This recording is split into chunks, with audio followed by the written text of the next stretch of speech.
we are live. Welcome, welcome. It is Wisdom Wednesday. Sista Shanice in the house alongside Dr. Clyde Winters. Oh, welcome, welcome, Dr. Clyde. As always, it is a privilege and an honor to have you in the house. How are you today? Oh, I'm fine today. Last week I was a little bit, well, week before last I was a little bit out of it because I was having a lot of headaches because what's happened is that there's these gigantic fires in Canada. The fires are so strong that the sky in New York City had turned orange for a couple of days. Wow. Orange. And I'm all the way in Chicago, and that's in the state of Illinois. And we're what? Well, we're kind of pretty close to the Quebec province. But what makes it so bad is that the smoke was coming down here and it was giving people headaches, affecting their asthma. I had to, and it was coming inside of your house. The smoke smell, and stuff like that. Oh yeah. The fires are going wild, because usually we have fires in the United States out in California, but these fires are in Canada, and because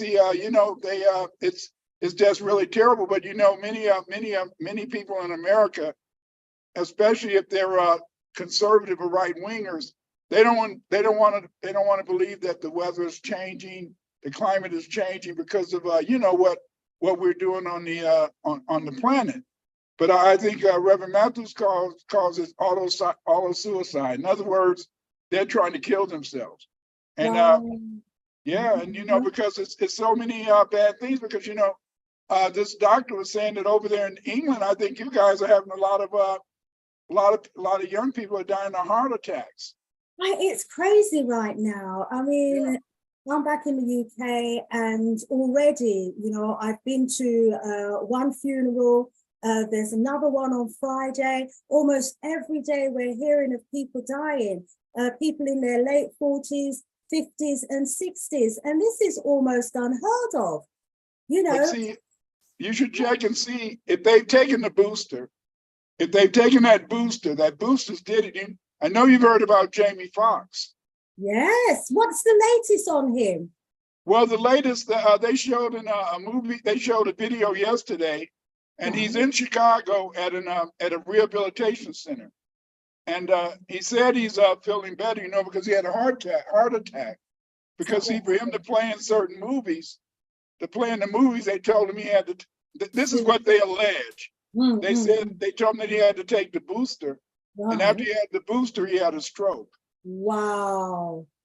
Oh, yeah. It's really awful what's happening at the moment. And, like I said, there is just an unprecedented level of deaths that's happening amongst our people, younger people as well. It's definitely connected. I think almost all of us believe that there is some connection there. And with the Jamie Foxx situation, it's been kept kind of hush. They haven't really come right out and said, exactly what happened. So thanks for the update on that, because we wasn't hearing about it. Also, just another question about the fires in Canada as well. I mean, are these where exactly is it happening? Is it in like the forest region? It's the forest. It's the forest region in the Quebec state. It's in the forest out there, and because see, remember, they said they usually have them every year, but this year they said they started in May. I didn't even know that Canada had fires, because this is the first time that the Canadian fires has affected the climate down here in the United States. But they're doing so much we don't know. See, over here is always a lot of conspiracy theories. A lot of people feel they're doing that to kill us. I'm not just talking about Black people, but to just kill Americans. Just cut down the population. It's yes. Yeah, because it's so many problems now, because Biden wants to be reelected. All But right, really? yeah, he wants to be reelected, but he doesn't have that much support. He hasn't fulfilled any other promises he made to foundational Black Americans. He hasn't fulfilled any other promises he made to the young people. He promised them he was going to cut down their college loans. He didn't do that. You know, the only people that he's been really helping is the letter people, the OTB, whatever they let those letter people.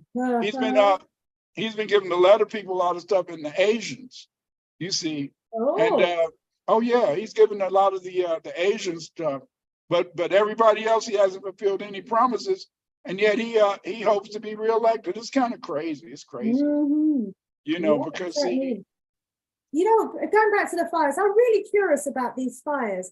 Are there indigenous people living in those forests? Because it always concerns me that, you know, they're setting fires to these forests. And now and again on the television here in the UK, we get documentaries about, you know, these explorers going into the forest and coming across these indigenous communities who are living there isolated from society. And then the next thing we hear of are these fires, you know, that just spread like wildfires, you know, through these dense areas where these people live. I mean, is there another agenda? I mean, do you know of any indigenous groups maybe in these regions? I don't think there's any indigenous people in these regions. They do a lot of fires down in Brazil, though, to kind of to get rid of the indigenous people. See, the Canadian thing is very contradictory. It's very the whole Canadian thing about indigenous people is a lot of it is BS. Let me explain to you. The indigenous people that mainly lived in Canada were Black Indians. Black Indians, and then you had the Eskimos up around the Arctic area. Many of those Mongoloid Indians are Mongoloid Indians that they brought from America. They brought from the United States, yes, and they took them up to Canada, and they gave them our names. Yeah. See, just like if you Google, I don't know about Dr. Short. I don't know if you know about Dr. Short, but Dr. Short, he asked me a question about 2 weeks ago. He said, Clyde, all of these people in North Carolina and Virginia keep saying they're Blackfeet, but he said I went on the internet and they didn't mention those people as Blackfeet. And I had to explain to him that beginning with Benjamin Franklin, what they did is that they started taking the names of the Black Indians and giving them to Mongoloid people. Because the Mongoloid people, they were mainly hunters and gatherers.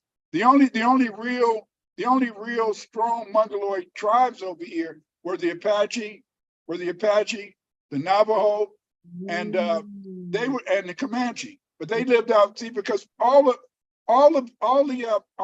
Indian tribes from California up into Canada and from the East Coast up into Canada were all Black like you and me. But see, what they did is this is that they just started labeling all the Black Indians, just saying that they were Negroes. Stolen identity again, and then they portray their images as these groups of Indians, American Indians. Like if you Google the Cherokee, like my mother, she was Choctaw, and so and then on my father's side, you know, the mulatto side, my father, you know, he was a slave of the Winters family, you know, and so when you look at the historical records, the Winters, they were all mulattoes, you know. But I guess he felt status, did they? Yeah, but see, they weren't on the plantation with the likes of us then. That's right. It was Black Indians on the plantation too. But see, but what happened is that my father, he married my mother, so he kind of brought the family down a little bit. You know? Oh no! He Oh brought it yeah, my up. grandma. He married into the original people. Yeah, Hey. but see, like my grandmother, I love the hell out of her. But she said, "I love you. I love Diane. You know, my wife." Yeah. She said, "I love her, but and she's nice, but you know, couldn't you find one a little lighter? You Oh, know, so no. I could get the Winters back up into their right status." But Wow, I wow, don't. wow. You know what? It's so interesting that you say that, because the topic for conversation on my radio show earlier today was Black. And the question was, should we as Africans, call ourselves Black? If so, why? If not, why not? Because, every time we use the word Black, there's always, this big controversy, this big conversation that comes up on my radio shows and even on this platform in the chat when we refer to ourselves as Black. And because we've been so indoctrinated with a particular kind of narrative around, Blackness, that even in the Caribbean, that saying that you just had there was around there. The saying was in the Caribbean, anything too black, no good. And, you have to marry somebody else lighter than yourself. And so this colorism and this indoctrination to kind of denigrate anything too black has been one of the divide and rule tactics that's been used, but we all buy into it. So it's interesting to hear you talk about the impact they had even within your family, and there it is also in the Caribbean. Because see, half of us was light skinned and half of us were dark. See, just like me, if you see, I put online a few weeks ago a picture of me when I was 10 years old. I was real light, but see, the smarter I got, the darker I got. But see, you had to understand that if you notice, they didn't really worry about the term Black until FBA people began to call themselves Black during the 60s and 70s. Yeah. See, and because we called ourselves Black, they wanted to denigrate the name. They wanted to make it in a sense so it was a color name, because you had to understand. Just like the other day, me and Dr. Short, we did a video and we talked about Black Power.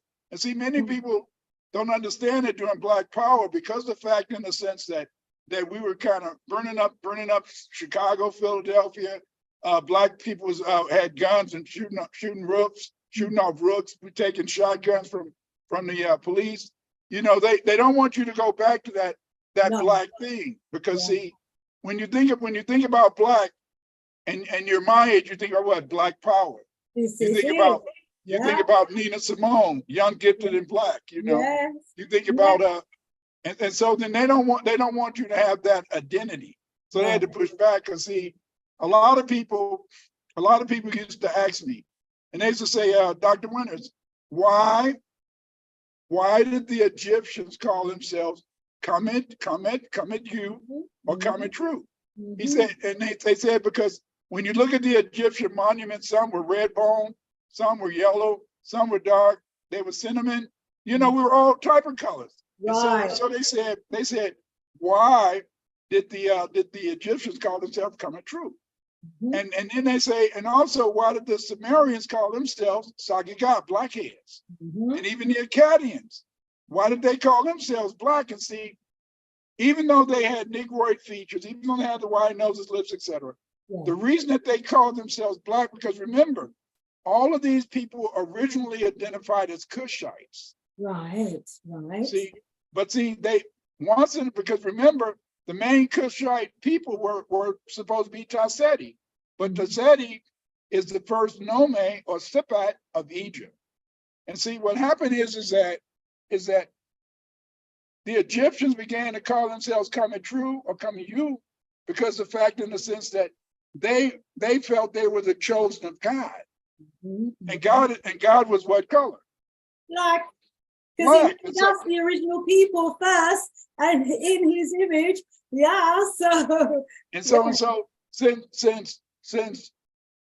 since they called themselves the Blacks, they were saying like what the Hebrews say today when the Hebrews or the Jews say that they're God's chosen people. Well, the Egyptians, when they called themselves Comet True or Comet You, they were calling themselves, in a sense, the sacred or the first frequency of God. You see, And so it's kind of hard because see, we've been so conditioned, and they've tried to condition us to believe that black is just a color. But see, black is more than a color because absolutely, yeah. Right. And see, because remember, when you look at the night sky, it's all black, you know. Yeah. And that's because that allows us to know that we're in the bosom of God. Yeah. And we're and in this blackness, and then we have this light, you know. It's just like, isn't it a wonderment that if we went out in space, it'd be so cold we would freeze to death because it's so dark. And yet it would appear, if it wasn't for the majesty and the of God, is that it would appear that it should be warm in space if it's warm on Earth. But it's not. And so, you know, they make up things about it. But what it is to show the importance of it. See, because there's two things that Europeans have to use to drive us crazy. Number one, he wants us to be very sexualized, you know.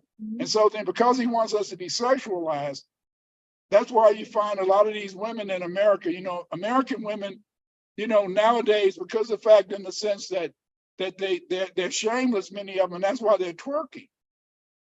But see, if you study anthropology, you'll find that when chimpanzees or when monkeys are about to be attacked, they toot their butt up in the air as a sign of submission.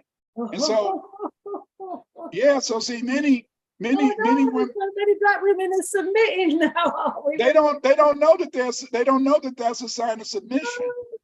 They, you know, the white feminists have taught them that that's a sign that's a revolutionary sign, you know. See, they feel that twerking is a revolutionary sign. I know you saw that video where some sisters was at the Elmina Castle. Did you see it? No, I didn't. Working at Elmina Castle. Oh my days. And a lot of us got upset because that's a sacred place. That's where exactly. Yeah, and wow. they're twerking, you know, because see, over here, many women do not want you to tell them what to do. I don't understand, you know. Once I stay out of my place. I'm an old man, so I stay out of my place. But it's very interesting, and you know, a lot of people got upset because of the BET, when the BET had their award ceremony. You know, had a pregnant woman out there trying to twerk, and it was just shameful. And they're showing this stuff around the United States. I mean, around the world, making it look as though all FBPF, you know, Foundation of Black American Women are like that. They're not like that, all of them. See? No. And this is what we take from the television, isn't it? You know, they portray things in a way that just stereotypes, you know, the entire community and all of us because of the actions of a few. And that's what it's intended to do. Definitely. Just want to quickly flick back to the Black Power days as well, you know, because as we were having a discussion on the show today when I was preparing for it, I got to the point where I felt that we'd actually institutionalized Black. We had institutionalized it, and we still have. You know, we had the Black Power movement. We've got over here Black History Month, Black film festivals, Black art, Black music, Black philosophy and ideologies. We've got Black organizations, Black history studies, Black beauty, Black science. I mean, we've institutionalized Black. And, you know, it wasn't until I was putting this presentation together that I was realizing the extent to which we had really embraced, you know, our Blackness. But when we talk about Black and we use Black in the sense of a noun, you know, to describe us as a people, we're not saying that we're Black. It's not Black as a color. But what we're embracing is the essence of Blackness in all its greatness, you know, its beauty. And when you look at the definition, even in the Cambridge Dictionary, which I did in preparation for this, let's see if I can find this out. And we was looking at the definition of Black. You know, there is so much greatness about Black. There really is. But what I found is that there's a small group of people, and these are the ones that do all their literary writing and that, you know, that use, you know, the negative aspect of Black, or they've turned it into the negative aspect of Black. But when we look at, you know, in the dictionary to see what Black actually symbolizes, it symbolizes power, elegance, sophistication, status, formality. It symbolizes and is associated with strength, authority, and power, you know, and black lends itself as an air of authority and intelligence. And to those who wear it as well, it symbolizes prestige and importance. And when we talk about, you know, someone with a black personality, we're saying, you know, that represents a strong-willed person with determined character, someone, you know, who's not afraid to go after, you know, what it is they want. I mean,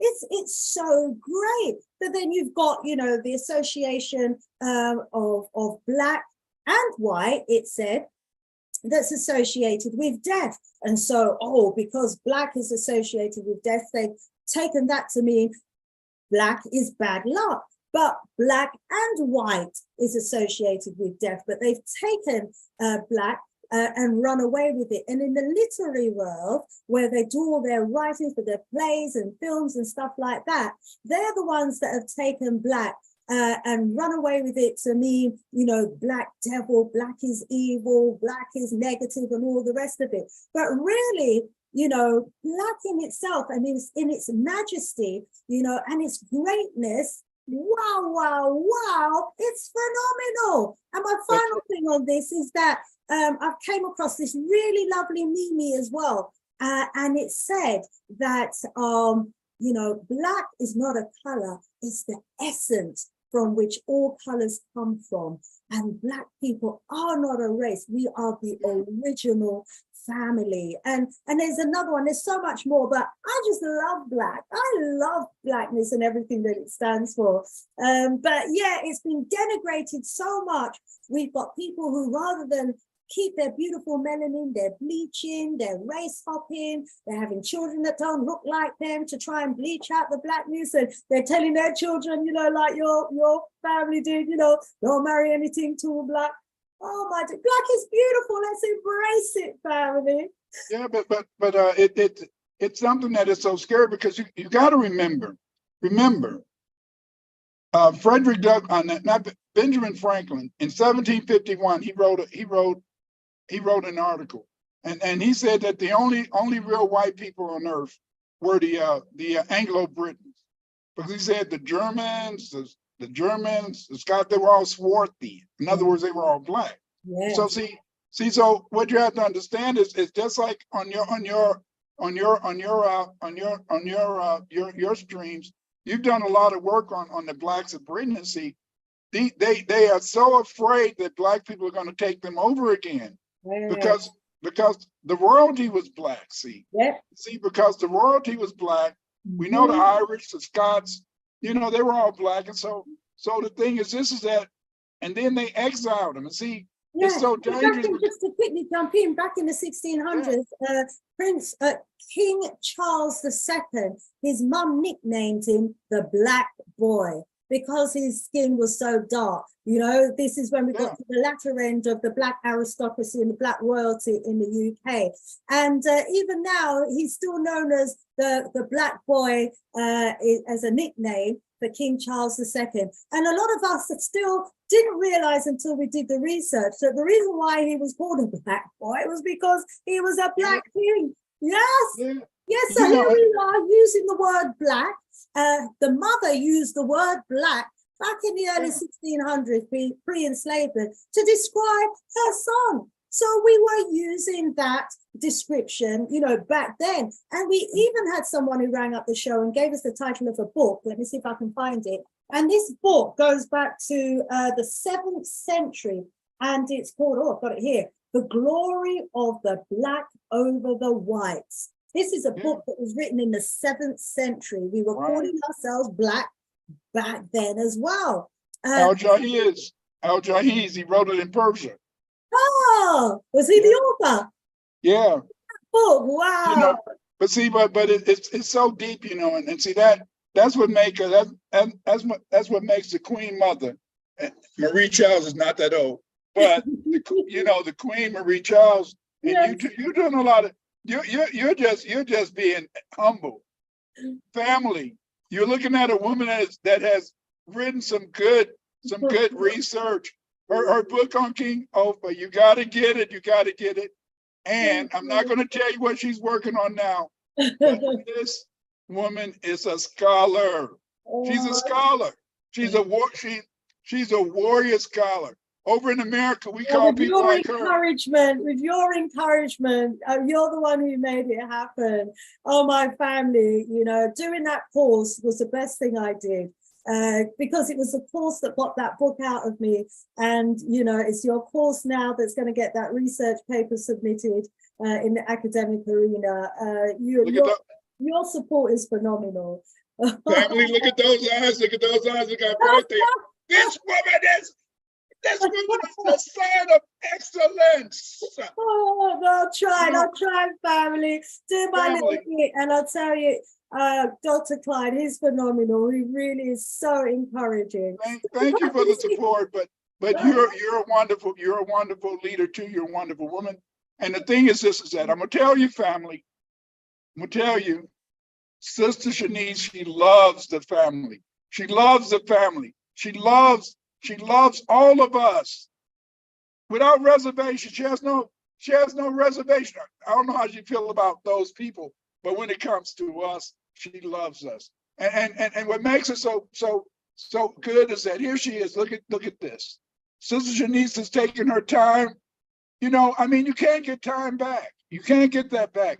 And yet she's taking these opportunities to share her self and to share with you other people, other knowledge bearers. You know, over in America, we have, in a sense, a Black think tank. And that Black think tank, I like to say it's Reverend Dr. Shock Matthews. But you people are very lucky. Big shout out to Dr. Rev Shock Matthews. Right. Awesome. But see, you guys over there are very lucky because you also have a Black think tank source. Because see, look at all these great thinkers that Sister Shanice has brought on her show. She's doing that because see, that's expanding your knowledge. That's allowing you to see what's going on in the rest of the world and also providing you with a knowledge base. I'm telling you, when you come to Sister Shanice's show every week, you're getting a free $1 million in knowledge. Knowledge. See, I know. The other day, it's because of great ones and ones like yourself who's willing to pour into the community why I'm able to do this, you know. So we thank you so much, you know, beloved, because you give so much of yourself as well. And we do it for the love, we do it for the community, we do it because we want to share the knowledge and information that we're uncovering. And, you know, greats like yourself, you know, historian, archaeologist, linguist, you know, scholar, teachers, you know, you're bringing the knowledge. And so our people have got to listen because you're doing the research and finding it all out. Wow. And look at this family. Thank you. Look at this family. Now you look at this picture. And yet this kind woman, she found one of my ancient pictures and I have hair. Thank you. Let's see what's in the chat, Dr. Winters, and then we're going to go back over to you. Oh, yeah. Oh, you forgot one thing. Tell them about the article. Oh, yes, I'll do that as well. Family, some of you may have come across the article in the Guardian newspaper. Let me see if I can just quickly find it here. It was an article in the Guardian newspaper and it was entitled Industrial Revolution Iron Method was taken from Jamaica by Britain. Yes, family, the wrought iron process that actually drove the UK's success in terms of its industrial revolution. They got the whole process from Jamaica, from Black metallurgists in Jamaica. They've uncovered the records. This is what research is all about. Someone's done the research, they've uncovered the information and discovered that the innovation that Britain used to become the world's leading exporter during the Industrial Revolution was actually appropriated by from an 18th century Jamaican foundry. It's in the records. There's so much of this sort of information in the records. Beloved, this is not the sort of stuff we hear about Jamaicans every day, is it? It's not. But think about this. Think about this, Shanice. Think about this. We know that America was made based upon an invention by a slave called the cotton gin. The cotton gin makes it, and now to know that the first world power became a world power based upon Jamaicans. That is powerful. But see, if you would have said that, they would have called you a lie. They would have called me a lie. Right. But when it's coming out from the Guardian, they have to admit it. And see, you trolls, I know some of you trolls are there and you follow. You come here to Sister Shanice every week to try and give her a headache. You don't give her a headache because you lie. She's teaching the truth. She's teaching the truth. Listen, you can't make up knowledge like that. That is so fantastic. See, it was those meals. It was those meals in the UK that made them important because they built those mills so they could process the cotton, process the rum, process the metals. You see, and even to this day, remember, that's always what set the UK apart. The UK had minerals, they had metals, they had products. The rest of Europe has nothing. They don't have any metals in Europe except for Russia. See, and so I really thank you and appreciate you for giving me that knowledge. You're gonna have to email me that article so I can start adding it to the ish. Will do. That we need to know about the world. Will do. Oh, awesome. Family in the audience. Welcome again. Thank you so much for joining us. You know, Sister Afrijamo, all the way from Ghana. Welcome. Much love to you. Brother Mandela, Yengalumbu Kiambote, my brother. He's rising us up, Dr. Winters. Hey, Yoshi's in the house. Big up, Yoshi. The genius. He did me a track as well, you know. Oh, absolutely awesome. He did me a track called Rise Up. Oh, one love. Jamaica Jump Crow in the house as well. I love saying that name. Rise Up, Jamaican Jump Crow. Oh, we got S. Smith in the house as well. Hey, we got Brother Kimani, Brother Kwame Aboje. Welcome. Tell us where in the world you're seeing us from, family. Oh, we've got conversation, lots of conversations going on in the house. I love it. Brother Kwame, Black Diamonds as well. Yes, of course. Yes, Brother Kwame Aboje is saying, you know, Black equals love, power, dignity, morality. Of course, love it. Power Awakenings in the house saying, rising up, the B1 family. Yes, B1, Black first. Yes, absolutely. Oh, so welcome everyone as you come through the door. Absolutely wonderful to have you in the house. We're going to go over to start our presentation for today. Please do share the link. Let everyone know that we are live. You know, our beloved Dr. Clyde Winters, you know, he's got such a generous spirit because, you know, he's doing this for us for the love of it, absolutely free of charge.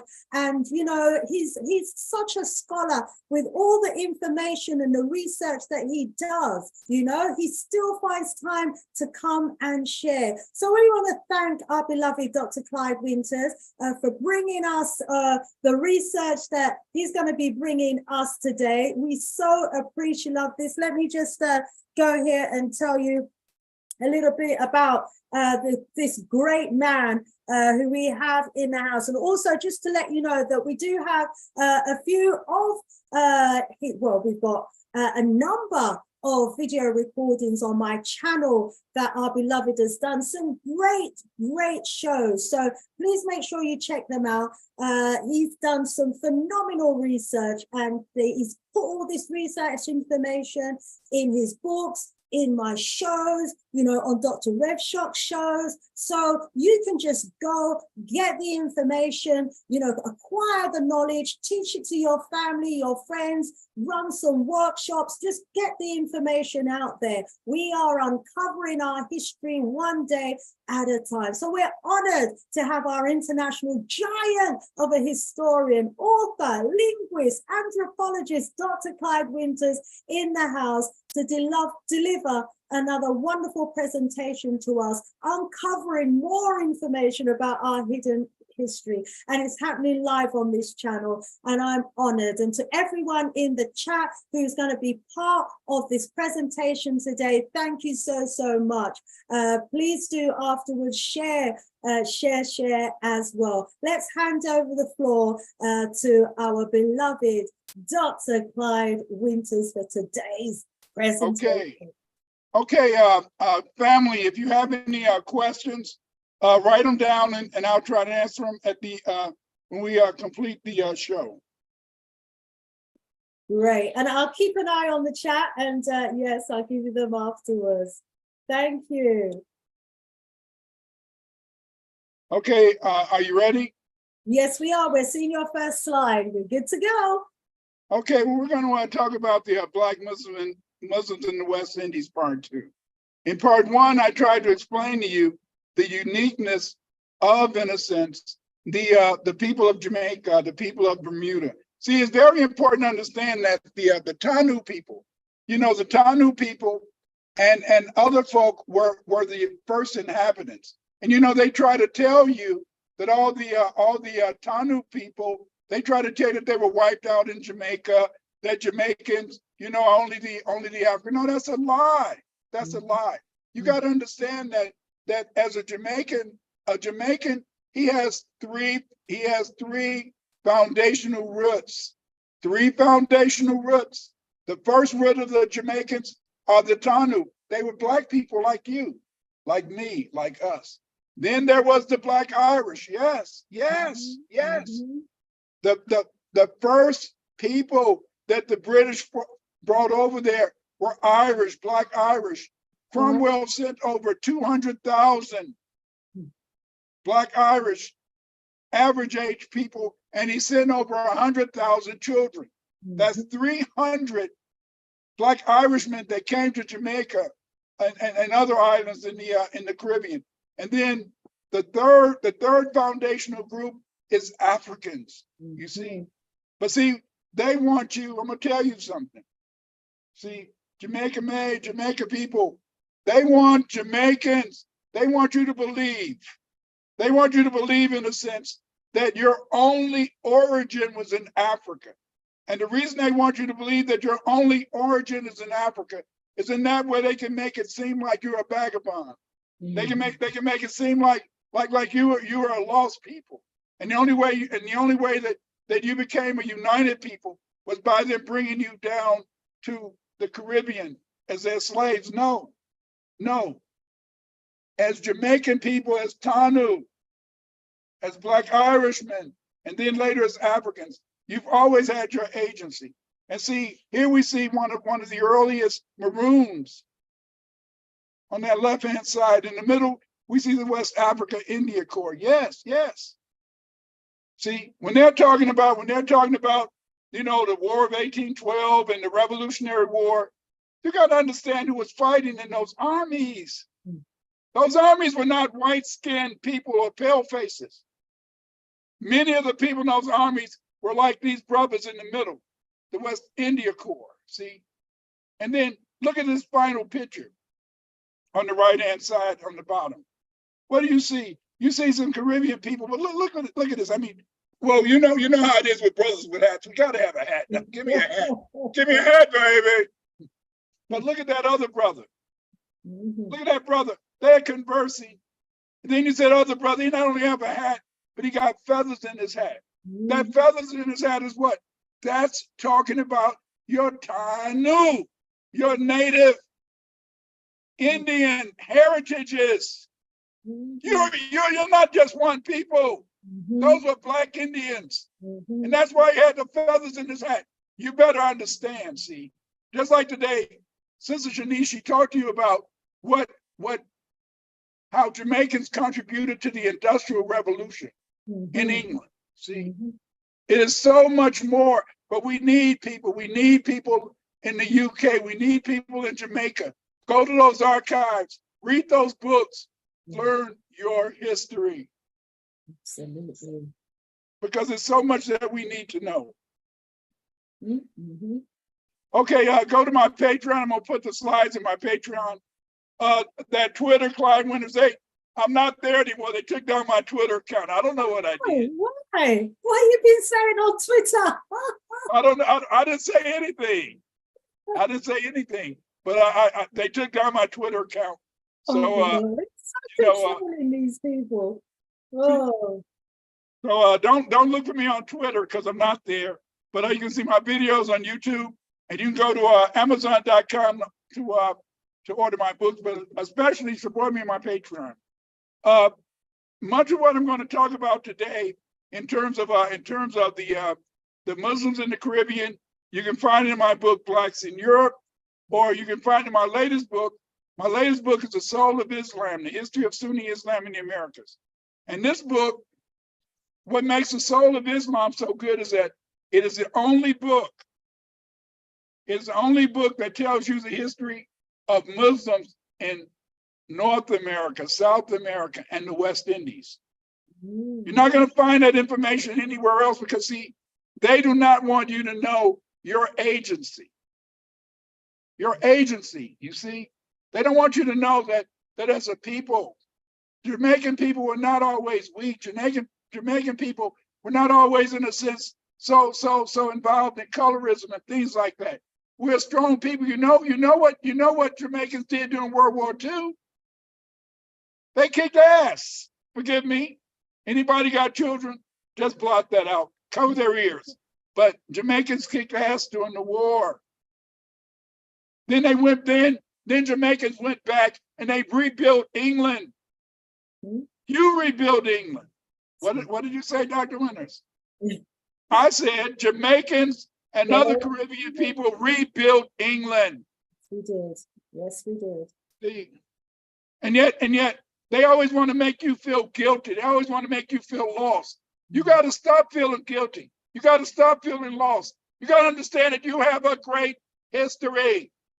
And the UK is your homeland. You are foundational Black Britons. You're foundational Black Britons. Yes, we are. Well, I had to admit you got a little of that Taino or that Black Indian blood, but we'll forget about that now. Okay. No matter how African Muslims came to be slaves in the Caribbean, what we do know is that they were brought to the Caribbean in fairly large numbers. Mungo Park informs us that when he was employed as a ship's doctor on a slave ship, making the Middle Passage, he found that many other slaves on board the ships were Muslims. These African Muslims, he later discovered, had many manuscripts written in Arabic on their person. Yes. These brothers and sisters, they came over with Arabic manuscripts. And just about every one of the Muslims who was, many of the people they brought were like young men in their 20s. And just about all of those Muslims could recite and write the Quran in Arabic. So just to mention there, Dr. Winters, we have in our Jamaican history and in Haitian history as well, one very famous Muslim who got the name Bookman Dutty because he had the Quran book on him. And apparently the story goes, when the enslavers tried to take it off of him, he refused to let go of the book. So they burnt the book on him and he had the scar on him. And they called him Bookman Dutty, and he was at the heart of kicking. He was the spark of the Haitian Revolution. He used to go around preaching on all of the different plantations, but at the same time as preaching, he was preparing all of the people for the revolution. He was discovered doing that in Jamaica, so they sent him from Jamaica to Haiti, where he sparked the Haitian Revolution. Yes, he was one of those that you're talking about here right now. Yes. And see, and that's why we need we really need really need some Jamaican brothers to really write their history. Because see, you get a false, all you get about Jamaica is Gonjaman, you know, and Rastafari man. No. Your people are people of warriors. Warriors. See, they want to, all they want to talk about is Mackinac. And he was a Maroon, but they don't want you. It was more than one Maroon. See, your people are people of fighters. Your people, in a sense, are people who have not been lulled away. But see, what they do is by them dominating the writing of history. They don't know about the Jamaican people. They don't know about the foundational Black Americans, and I mean foundational Black Britons. And that's why it's so wonderful, Sister Shanice, that you wrote the book King Offa. You guys better go back, King Offa. That was one of the first kings. That's one of the kings in England, the UK, and Sister Shanice wrote it. But anyway, that's I got to stop talking about this queen. Mungo Park said that out of a total of 127 slaves, mainly from the coastal region of Africa, 17 or 18 from the interior could read and write Arabic, yes, fluently. But the master of the ship threw their books into the sea for fear of perusal of them, I quote, would make them sick at heart. You see what I'm talking about? See, you got to understand. Let me break this picture down to you. You've been told that they just ran around and they found some brothers in the bush out picking berries and singing la-di-da, la-di-da. Then they brought them over to Jamaica. No, don't get it twisted. When they went to Africa, they brought over educated people. They brought over people who are skilled in science. They brought up, we already heard when Sister Shanice talked about the fact they brought over people that were skilled in metallurgy, working with metals. They brought people who were bricklayers, who can make bricks. Listen, who do you think built those big fine houses on the plantations in Jamaica? Trinidad. They didn't go bring no damn architect from England. It was Black people like you. You were the architects. You were the bricklayers.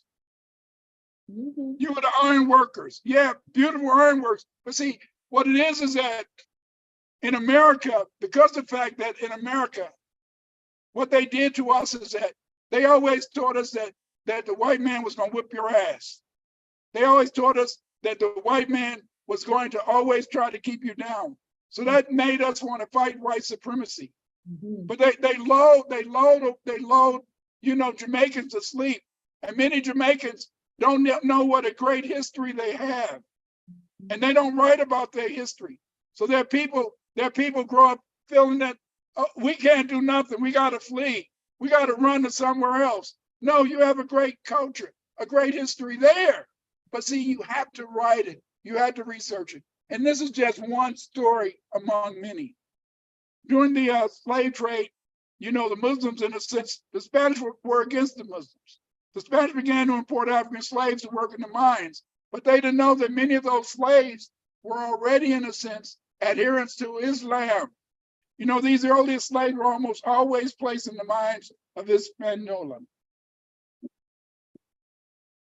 You know, in Hispaniola in 1505, they needed over 100 more slaves. And see, they were very upset because the fact is that when they brought these slaves over here, many of those slaves that came into Mexico, many of those slaves, in a sense, that came into the Caribbean, they were already Muslims, you see. And Dr. Winters, I have to jump in and let you know here, because everyone will be beating me up in the chat otherwise. We call them enslaved Africans. They weren't slaves, they were Africans who were enslaved. So we have the give them the status of enslaved Africans, rather than slaves, my beloved. Well, the enslaved Africans, yes, they wanted to get more enslaved Africans so they could enslave them. And they called these enslaved people bozales. That was a name for enslaved people directly from Africa, you know, rather than from Spain. To the Spanish eyes, particularly Puerto Rico, Alonso Zuazo supported the Hieronymites and proposed that the enslaved people come directly from the Cape Verde Islands under license from the King of Portugal. What we find, in a sense, is that Portugal already knew about about the South America. That's why, in a sense, the Portuguese, they wanted in a sense what we call Brazil today, and they let the Spanish have everywhere else because they already knew about about Brazil, and they also knew about the island people from the fact that the Moors were already trading. Yes, Moors in Spain were trading with the Black people that lived in the Americas. See, because many of these Black people, they spoke what we call the Mandi or the Mandingo language. For example, the Aztecs. The Aztecs spoke a Mandi language. Mm-hmm. The Aztecs, if you read, see, a lot of times we don't really read the original documents, but the original documents show that the Aztecs had mosques. Ooh. See? Mm-hmm. Yes, the Aztecs had mosques, and even though they built pyramids, they had mosques too. Mm-hmm. Okay, but Wow. yeah. But anyway, so he wanted the Bozales to be between the ages of 15 and 20. Males and females be placed in villages where they were to live in marriage. So you can see already, even back as early as 15, 17, they wanted to bring these Black people and make them enslaved people. But at the same time, they wanted to be able to rape them, to marry them or whatever. And both the men and the women, you see, just to show you how important this was, because see, many people have assumed, and some people say that even maybe Columbus was dark skinned, or that Columbus had some sort of Moorish heritage. I don't know, but that's what some people say. Little did the Spanish know at the time that Sardinia, Majorca, Minorca, and almost all of Levant, which supplied the cheapest enslaved people, sold Muslims as enslaved people. Mass importation of African enslaved people by the Spanish did not become a reality until the economy of Hispaniola shifted from gold mining to agriculture. For 4 years, beginning in 1518, the Geos factors supplied the Spanish West Indian colonies with enslaved people. The transfer of these enslaved people led to the transfer of not only African agricultural techniques, but they also infected the West Indies with the Mohammedan sect, according to the European scholars. As a result, the Levantine slaves were prohibited from the West Indies. You see, they were always trying to run away from this whole idea of Islam and Muslims, but Muslim was well entrenched in much of Sahelian and North and West Africa. And in fact, you know, that's one of the reasons why many of the enslaved people who lived in Brazil, they called themselves Malay. Mm-hmm. Because of the fact that their ancestors that came from where? The Empire of Malay. Wow. The transfer of this knowledge in agricultural African techniques, you know, made it so that in many parts of the New World, they were dominated by Muslims, you see. The governor of Hispaniola ended the importation of Africans in 1503, I quote, because they fled to the Indians and taught them bad manners and they could never be apprehended, you see. In 1518, the African Muslims and non-Muslims at the sugar mills in Haiti quit working and fled whenever they could in squads and started rebellions and committed murders. In 1522, there was a rebellion on the Spanish sugar plantations. 20 enslaved Africans from Diego Columbus's mill escaped and killed several Spaniards. They eventually joined other runaway enslaved people and attacked the Spanish. In 1523, many Blacks fled to the Zapoteca and walled rebelliously through the country. In 1527, African Muslims and Indies rebelled in Florida. And in 1532, the Wolof or Jolof, a Muslim tribe from Senegal and other parts of West Africa, led a rebellion among the Carib Indians. They were later declared to be, I quote, haughty, disobedient, rebellious, and incorrigible. Think about this. You know, they always, when they identify many of these Muslims, they always call them haughty. Why do you think they call them haughty? That's because they called them haughty, and haughty means that they thought they were big shit, as we would say nowadays.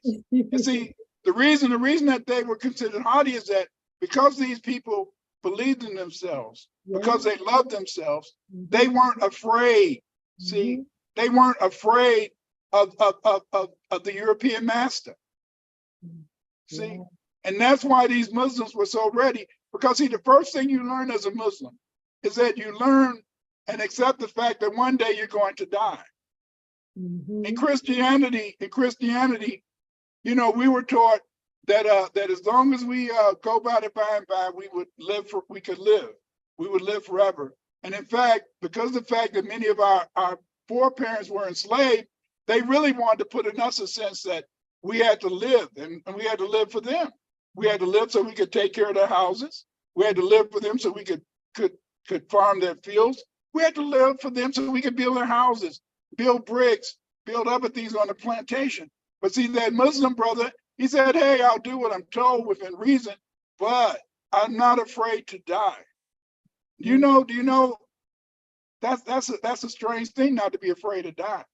You know, growing up in the city, growing up in the 60s, living in the ghetto in Chicago, you know, we lived in pissy tenement places already.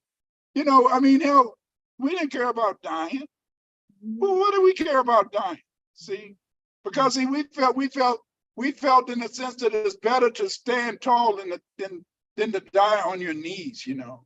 And I met my wife during that time, and you know, I mean, she always had my back. I mean, she with her little skinny ass, she couldn't maybe beat nobody up, but she was gonna back me up, right?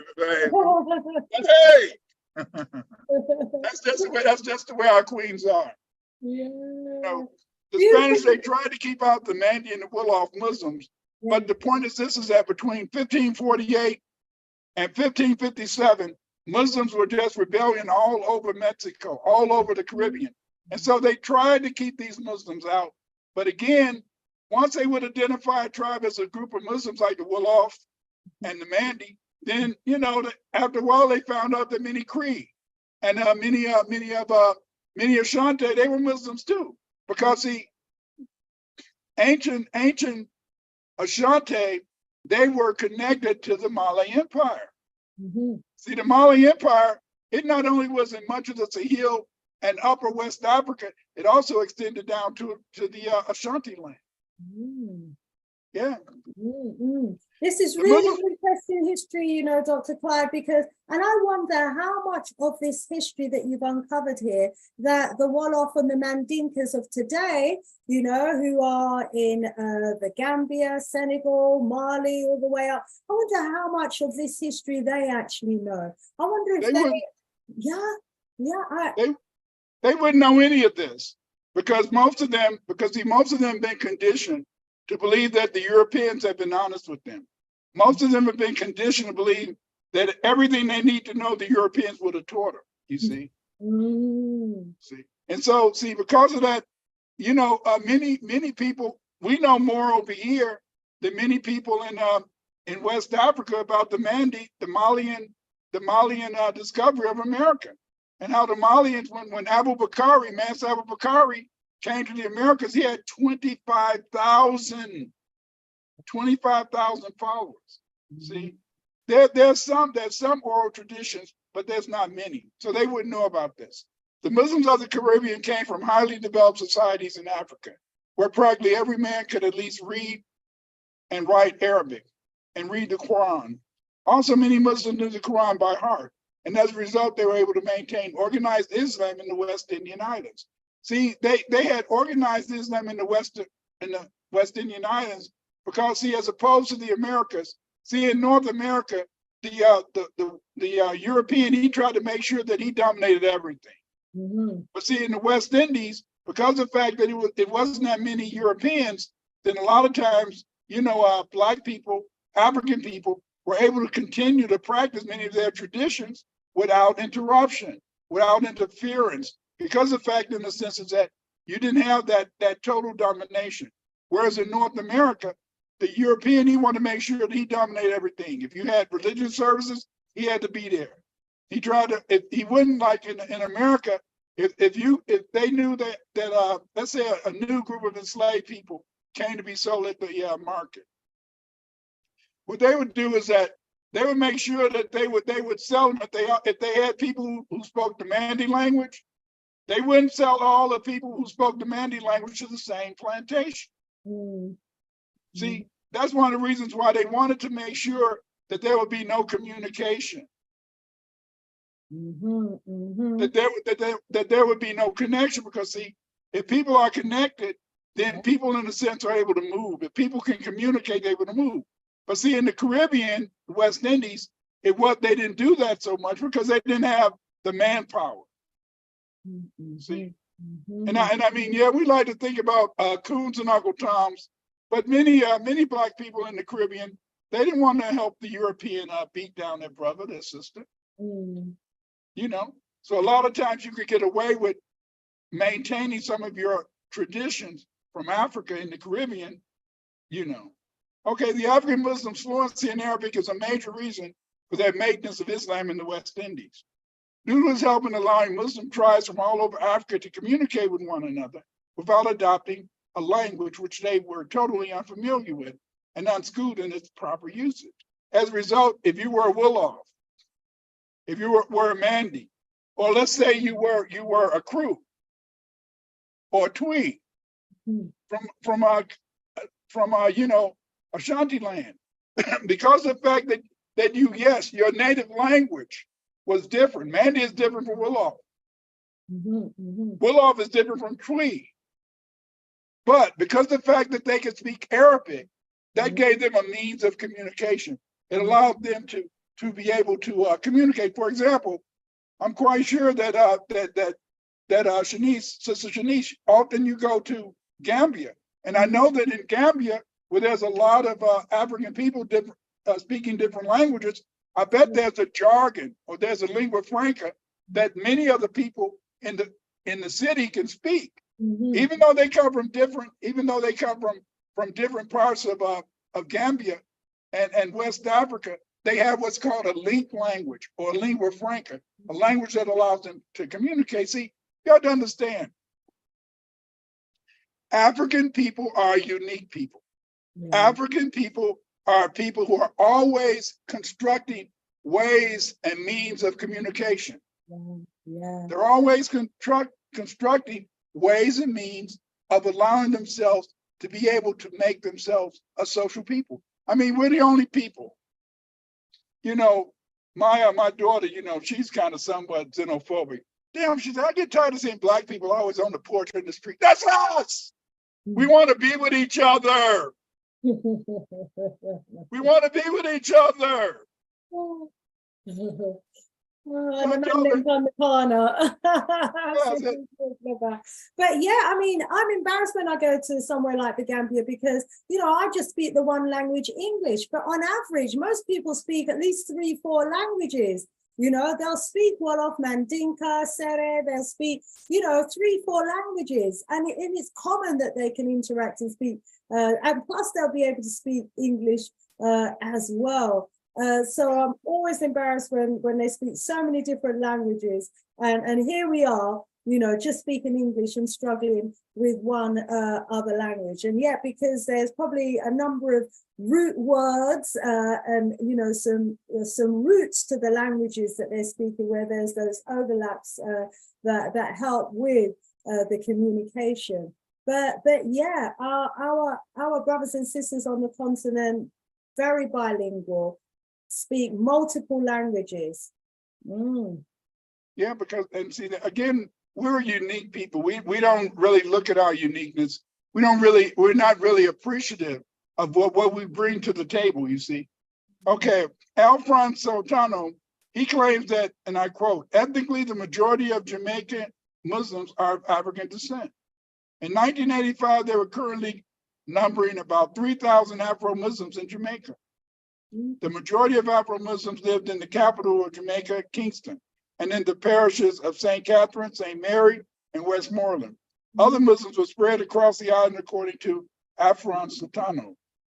Brian Edwards, who was an early author who wrote about the West Indies, he mentioned many of the slaves he met. He acknowledged that they could write Arabic and they spoke Arabic. And I quote, he wrote that, "An old faithful Mandingo servant who stands at my elbow while I write this, relates that being sent by his father to visit a distant relation in a country wherein the Portuguese had a settlement. A fray happened in the village. Fray, that's Old English for a fight. A fray happened in the village in which he resided, that many people were killed and others taken prisoners. And he himself was seized and carried off in the skirmish, not as he conceived by a foreign enemy, but by the same natives of the place. You hear that? Oh. You hear that?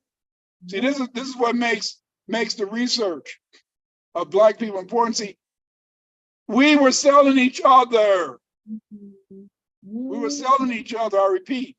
And he conceived by a foreign enemy, but by some of the natives of the place, and being sent down river in a canoe, was sold to the captain of the ship and brought him to Jamaica. Yes. He relates that the natives practiced circumcision, that he himself had undergone that operation, and that he has not forgotten the morning and evening prayers when his father taught him. In proof of his assertion, he chants in an audible, shrill tone a sentence that I can see to be part of the Al-Quran.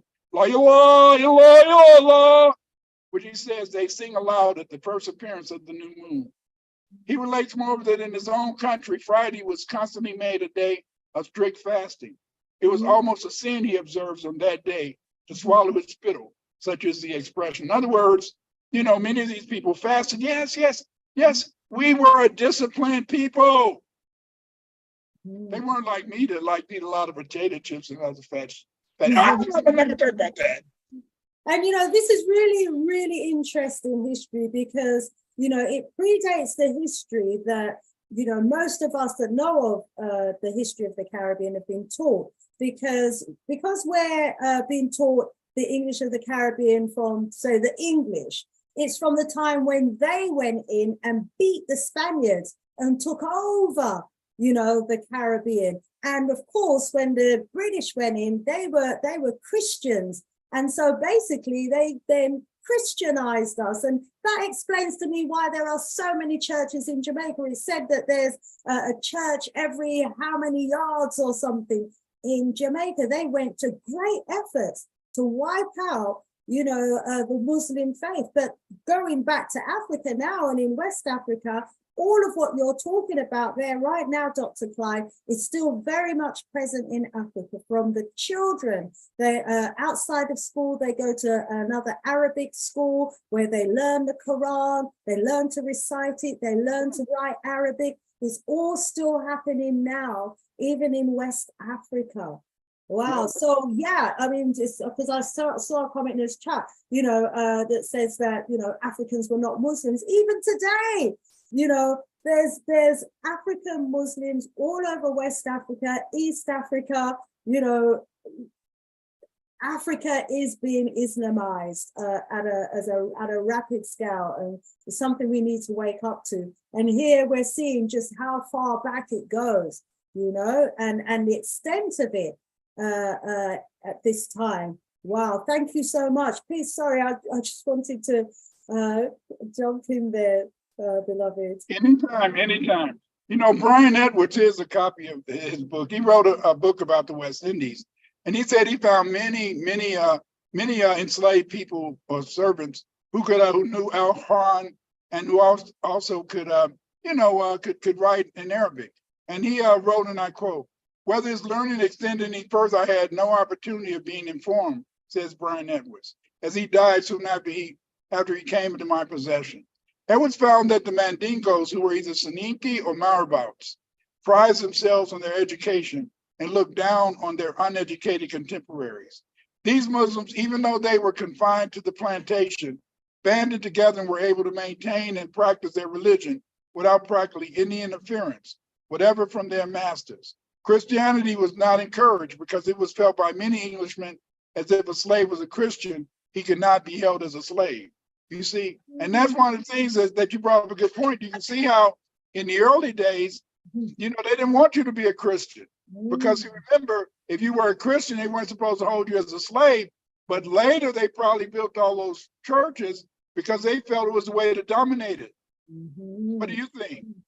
Yeah, absolutely. I think the early Christians who would have came into the Caribbean would have been those that you spoke about that were sent down by Cromwell. I remember they had the religious wars that was going on in England, Ireland, and Scotland at that time, and they were emptying the region of the Catholics and sending the Catholics down to Jamaica, because, you know, there was that uprising that was happening and that religious war that was happening in Britain at the time. So yes, some of those early Christians who would have been sent down would have been, you know, those from the rebellion. What do they call them? The Catholics. Yeah, the Catholics. I had a name for them. Oh, it's just gone out of my head. The Jacobites.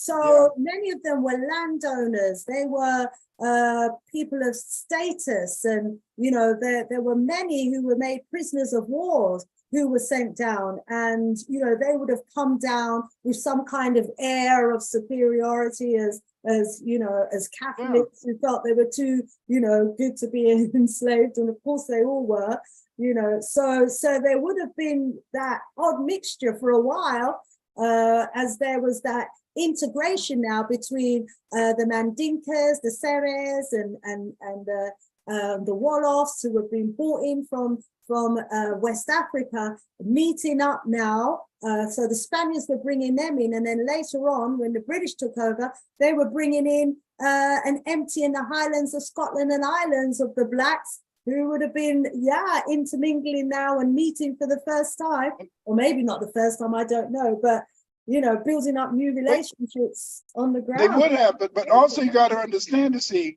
this is what makes, you know, that the Jamaican people, the Caribbean people, this is what makes you a unique people. But see, because of the fact that we don't have any scholars down in Jamaica that really are concerned about their own history, instead of letting other people write their history, and instead of thinking that these Hindus, you know, are really the shit.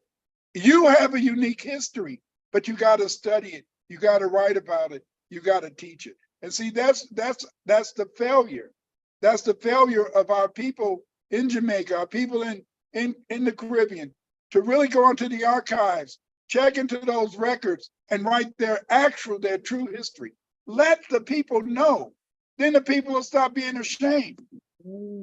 R.R. Madden, this guy also, in a sense, he wrote also about the Muslims in the Caribbean. He said that there were many Mandingos that he came across who could read and write Arabic. As you know, I brought up Mungo Parks, I brought up, in a sense, Brian Edwards, and here we have R.R. Madden, just to show you that it wasn't an unknown thing to know that Muslims were there, Black Muslims, African Muslims. R.R. Madden mentioned that he met many Mandingos who could read and write Arabic. And he also met 3 Muslims from Africa, one of whom had written the Quran from memory. Think about that. I don't know if anybody's seen a copy of the Quran, but those are tons and tons of words. And this guy wrote his Quran, and several Muslims in America did the same thing. But this is the type of literacy. See, Jamaicans are not a dumb people historically. Wow. You had these whole Quran in your head, you know, and could write it from memory. Wow. But think about those Catholics, from Ireland. They could probably write just about the whole Bible, certain books of the Bible. See, but they don't want you to know that you were a literate people. They want you to just think that you were just running around, la-di-dee, la-di-dum. What's that? Like you didn't know nothing. No, your people have a unique and a great history. Mr. Madden found in 1834 that many of the Mandingo Muslims in the West Indies would pretend they were Christians so they would not be threatened by enemies of Islam. Madden said, and I quote, "They could all read and write Arabic. And one of them showed me a Quran written from memory by himself, but written, he assured me, before he became a Christian." You know, just to kind of keep the, lie up. Man, that I had my doubts on this point. Because Mr. Madden doubted their pledge of having abandoned the worship of Islam, he tested a certain Dr. Benjamin Cochran, one of the 3 men who visited his house, by mentioning the Muslim Salah to the Prophet. And the result of this is given below. Because Mr. Madden doubted it, and he told, in a sense, Dr. Crockett, that he didn't know anything. All of a sudden, the brother started, and I quote, he, Dr. Crockett, professed he was an occasional follower of one of the sectarian ministers here, and he did each of his friends. I had my doubts. Thereupon, I expressed to my wife, who was present on this occasion, and told her to prepare for a demonstration of Mohammedanism. I took up a book as if by accident and commenced reading the well-known Muslim Salat. Bismillahirrahmanirrahim, Maliki Ahmedin, Yokanai Muduwa, Kanasain, Ahadina Salat Mustaqim, Salatu Alazin Taha Ayin, Karel Mahadu Wala Dalin, Amin. In an instant, I had a Muslim trio, long and loud. My Negro neophytes were chanting their names with irrepressible fervor, and Mr. Benjamin Cochran, I thought, would have inflicted the whole of the prospicious book of Islam on me if I had not taken advantage of the opportunity for giving him and his companions a reproof for pretending to that which they were not. Very few indeed of the native Africans who have been instructed in their creed or superstition, whichever you please, have given up their early rites and observances for those of the religion of the country they were brought to. But this they do not acknowledge because they are afraid to do so. So you can see these brothers, in a sense, yes, they went to church, they were good, they pretended to be Christians, but when it came down to it, they knew in a sense their religious rites and their rituals. Muslims in Trinidad. During slavery and immediately after emancipation, there were many Black Muslims in Trinidad. And even though people laughed at an East Indian member of Trinidad government, when he told them that originally there were many Black Muslims residing in Trinidad and Tobago, he was absolutely telling the truth. Mrs. Cartwright, this is a woman who wrote also about the Caribbean, who visited many islands in the West Indies and especially Trinidad, found many other Muslims on the plantation she visited. Although the Mandingo enslaved people Mrs. Carmichael talked to did not specifically say they were Muslims, from their references to a great man of peace who lived in the East, along with their mention of the great Massa in the sky, plus the fact they attended church on Fridays, I'm sure they were all Muslims, she wrote. So again, as you can see, they talked about the great Master in the sky. I guess that was Allah. Instead of going to church on Sunday, they went to church on Friday. So you can see how they tried to, hide their religious beliefs. Mrs. Carmichael wrote, I never found any who knew the name of Muhammad, but probably if I had known the name in Mandingo, I might have been able to make them understand better. Several Native Africans have told me that in their country, they were every fourth day to church to say prayers to one very great master, whom the great God sent into the world a long time back to teach people to be good. The great master never came to Africa, but he stood in a country far from them where the sun rises or in the east. So you can see they knew stuff, but they didn't really, in a sense, want to have people really attack them. And so they tried to, in a sense, disguise it in Trinidad. J.F. Dixon of Offa, while visiting Trinidad and Tobago in 1820, he found Muslims there, and he also found Muslims in Venezuela. But there were numerous Muslims in Trinidad during slavery. For example, in Port of Spain, there lived a Mandingo named Muhammadu Sise. Muhammadu Sise was born in Niani Maru, in a village near the bank of the Gambia. His parents were Abu Bakr, his father, and Aisha, his mother. He began his education when he was 8 years old at a school in a place called Dar Salami. At Dar Salami, Sise was taught to read the Quran, Arabic grammar, and math.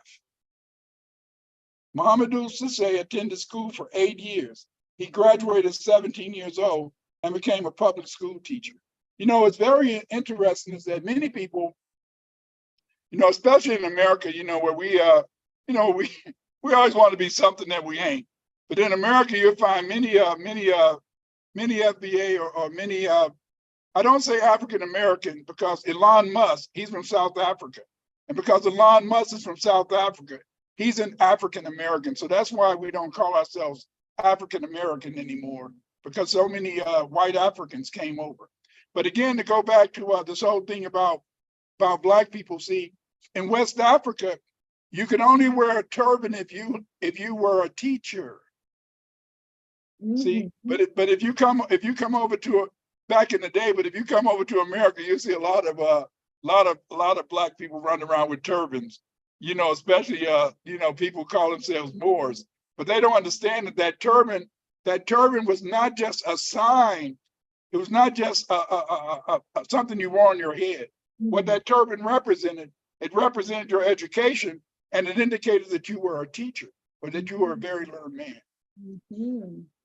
The Muslim Trinidad that belonged to the Mandingo Society. These people who belonged to the Mandingo Society voluntarily subscribed funds from among themselves to liberate Muslims from slavery. So you can see that many of these Muslims in Trinidad who were Mandingo, they belonged to what was called the Mandingo Society. And what they did is that they saved up their money, they worked, and they freed other Muslim brothers and other Muslim sisters. Wow. See? For example, this is not uncommon. When many of the first people from Jamaica, when they went to the UK, they would set up little funds where maybe 2 or 3 people in the family would get together and they would always donate a certain amount of money, and then every month, a certain member of the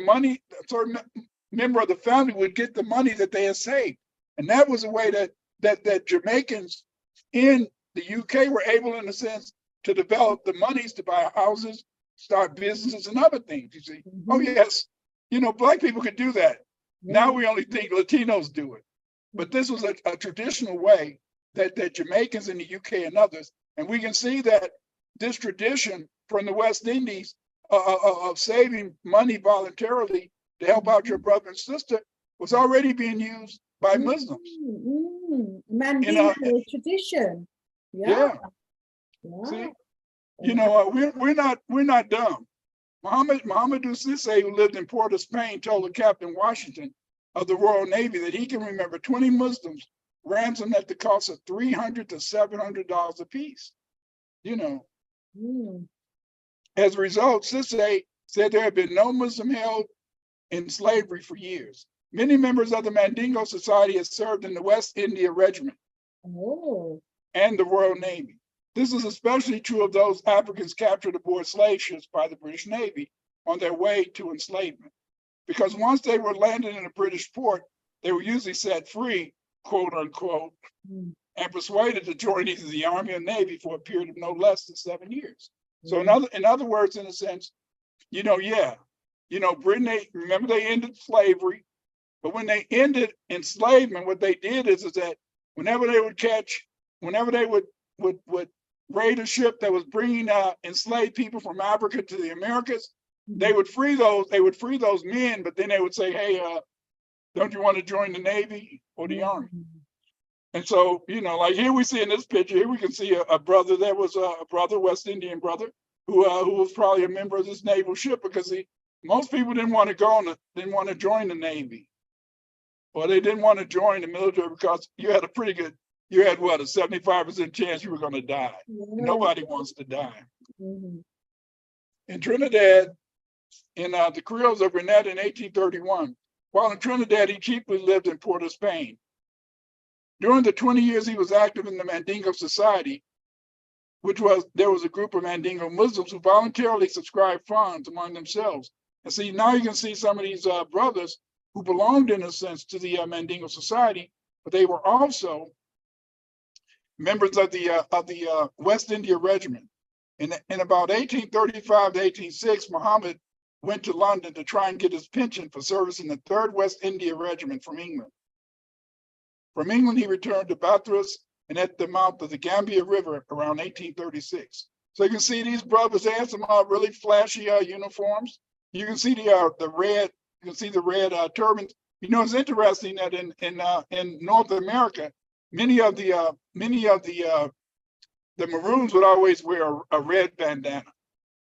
I don't know what this came from, but it had something to do with a sign of pride. But you can see these are some classy looking brothers, And many of these brothers who served in the 3rd West India Regiment Some of them returned to Trinidad, and then others would live in Trinidad. And this particular brother, Muhammad, when he went to England and got his pension, then he went to the Gambia. You know, he probably has some ancestors now still living in Gambia. Mhm. The 3rd West Indian Regiment from 1816 to 1825, to which Cisse belonged, was mainly composed of Muslims from the Gambia and the Sudan. That when I say the Sudan, I'm talking about the Western Sudan, not the country Sudan that's over under Egypt. I'm talking about the Sahelian region, which was called Al Sudani back in the day. The 3rd West Indian Regiment from 1816 to 1825, to which Cisse belonged, was mainly composed of Muslims from Gambia and the Sudan. When the 3rd Regiment was reduced in 1825, they were given land in Montanella on the eastern side of Trinidad. Many other Muslims lived in Port of Spain and on Tobago. Some years later, a majority of the Muslims of the 3rd West Indian Regiment were returned to Africa by Her Majesty's ship. During this period, the chief imam in Trinidad was Jonas Bott, a Susu by birth. He remained the chief imam until his death. So you can see that they were highly organized in Trinidad, a little bit more organized in Trinidad. And I think that, you know, you brought up a very important point, you know, Sister Shanice. And the point you brought up is that because of the fact that there were so many Catholics in Jamaica, it would have been much harder. But because of the fact that the British, they didn't bring a lot of the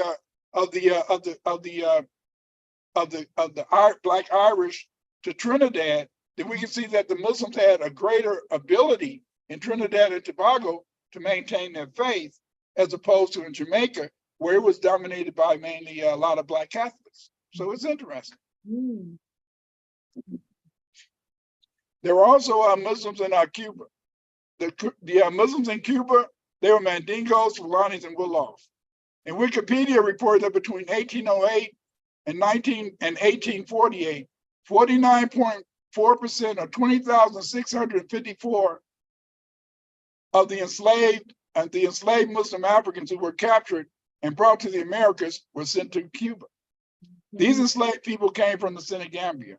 Garcia wrote that the Libero de Baptism of the Paroquial Mayor has a number of unmistakably identified Wolofs, and Ulofo in 1598, Mandingas like Francisco Mandinga in 1592, Blas Mandinga in 1595, Juan Mandinga in 1596, Juana Mandinga in 1597. So you can see there were many people in Cuba who were Mandingo, and they would just, in a sense, add a Spanish name to their ethnic identity, which was Mandinga.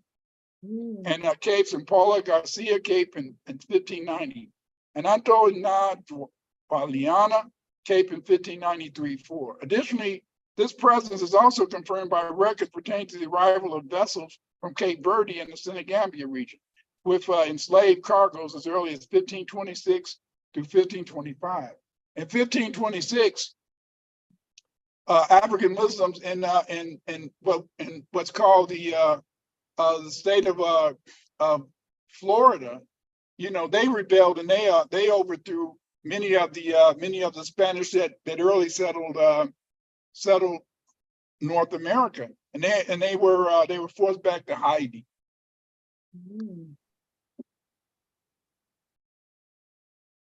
There are many African jihads or holy wars among the Muslim slaves. Many other Muslim slaves in Cuba were sold into slavery after their participation in jihads. Jihad is the Arabic word for holy war that were waged in Africa at the beginning of the 19th century.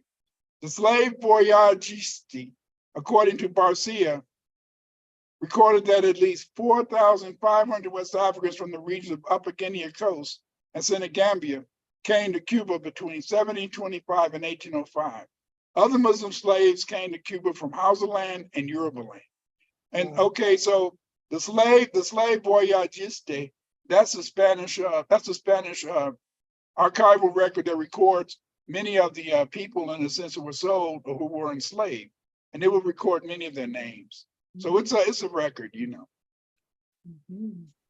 Barcia wrote that Brown I quote, Brown has also pointed out that the Afro-Cuban religious practitioners often had affirmed the effectiveness of Mandinga herbal magic. And some believe that the Lukumi Orisha Oseyin, the master of herbalism and owner of the sacred forest El Monte, originated among the Mandingos. So you can see that in addition to many of what we call the Muslim Mandinga, we also in a sense have Mandinga who also had traditional religions, you know, and they were able to maintain this. You want to say something? Yeah, no, I'm just, surprised at the similarities of, what exists today in the region of West Africa that I'm familiar with.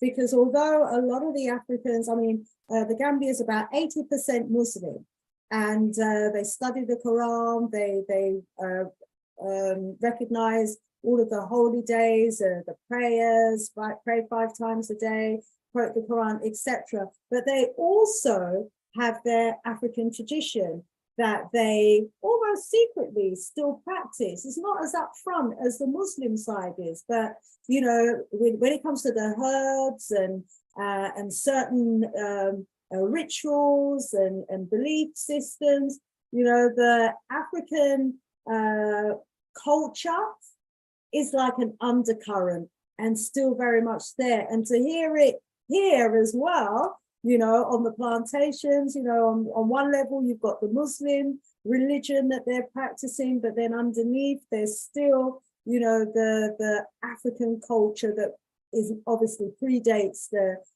Muslim religion. So it's interesting how so little has changed, really. Well, see, African Muslims are very thoughtful, and see, a real knowledgeable African Muslim. The majority of Africans used to belong to what's called the Malinki Fiqh, or the Malinki school of Islamic jurisprudence. And see, the point is this, is that there's only one thing that Islam demands. It demands you to what? Believe in one God and that Muhammad is his prophet. But remember, it's people that make up all that other ish. None of that is in the Quran. Even praying 5 times a day is not in the Quran. Mm-hmm. That's what's called hadith. Hadith. See, most of the jurisprudence, or how people practice Islam, is either on the hadith or the sunnah. The hadith is the tradition of the Prophet Muhammad, and the sunnah are the cultural tradition. That's why you find. That's why when early Muslims went to Africa, they got upset because they saw women walking around butt naked. And the Arabs got upset, but the brother wasn't getting around saying, "Ooh, look at that naked lady." No, they didn't. They didn't care. But see, it's always been that white Muslim. It's always been that white man, white Christian. They always had this thing about the female's body. You see, and now a lot of us are talking about. That's why you got a lot of trouble in Africa today. Because many of those people who are in Nigeria and Chad who are fighting, those people, they don't believe in African Islam. Mm-hmm. They believe in the Islam practiced by people in Saudi Arabia, what they call Wahhabism. Mm-hmm. That's why they can go and kill people and kidnap people and think nothing of it, because they're not practicing an African Islam. They're practicing Wahhabism, or they're practicing Islam of the white Muslims in Saudi Arabia. Wow, it's destroying the mindset of our people because, first and foremost, we're one people, we're Africans, Yeah. Some may practice this religion, some that religion, some African spirituality, but, we've got to get that message through to our brothers and sisters on the continent that we are, despite our different religions, different nations, nationalities, ethnic groups, and what have you, we're one people.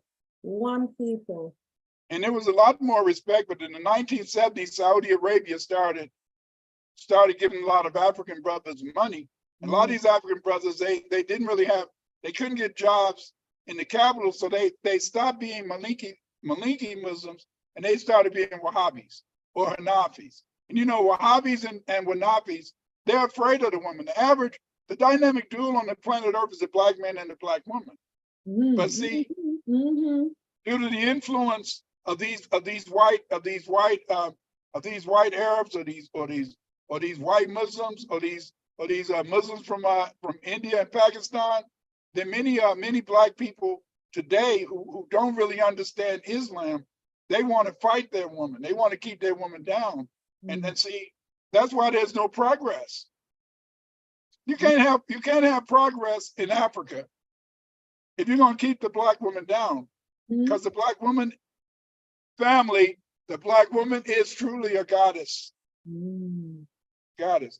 In Cuba, as in Brazil, the various Muslim sects joined the Yoruba word for supreme being with the word Allah, which was Olorum. According to our recluse, Olorum was abandoned, and the Afro-Cubans began to use the word Obatala. Obatala. The sky god, whose name was oddly truncated into Abat Allah. See, so you can see how as you try to enlighten the family, you know, in Africa they still practice their traditional ways of seeing the world.